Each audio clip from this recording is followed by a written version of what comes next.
নমস্কার বন্ধুরা, Madhumita and sons creative লাইফে সবাইকে স্বাগতম।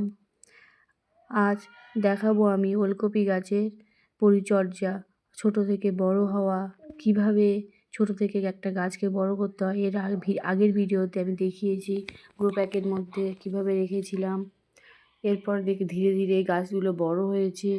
বড় হওয়ার পরে নিয়মিত জল দিয়ে গাছগুলোকে সুন্দর করে রাখতে হয়। এখন শীতের ওয়েদার, শুষ্ক ওয়েদার, তাই নিয়মিত এদেরকে জল দিয়ে যেতেই হবে। জল হলো গাছের জীবন। আর বলিস নি, কপি গাছগুলো অনেক বড় হয়ে গেছে তো।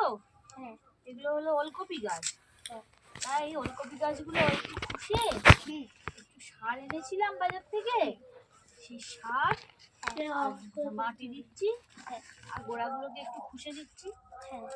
তাতে এই গাছগুলো এবার ফল ধরেছে, তাড়াতাড়ি গাছগুলোর ফলটা বড় হবে।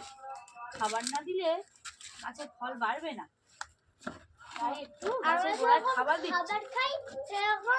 গাছেরাও খাবার খায়। হ্যাঁ, সেই জন্য গাছের গোড়ায় একটু সার, মাটি সব দিচ্ছি।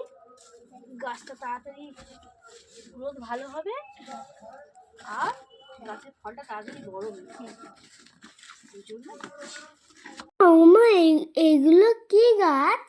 বাবা, এগুলো ফুলকপি। দেখো বাবা, কদিন আগে লাগিয়েছিলাম, সার জল দেওয়ার পরে গাছগুলো কত না সুন্দর হয়েছে, কি অপূর্ব লাগছে দেখতে। ধীরে ধীরে গাছগুলোতে ফল ফুলে ভরে গেছে।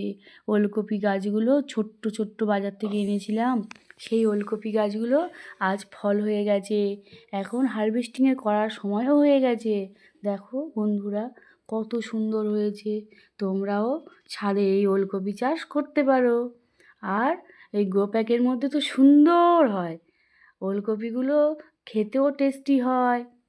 আর বাজার থেকে ওলকপি যে কিনে আনতে সবাই পারে, কিন্তু এই ওলকপিগুলো আরও বেশি টেস্টি হয়।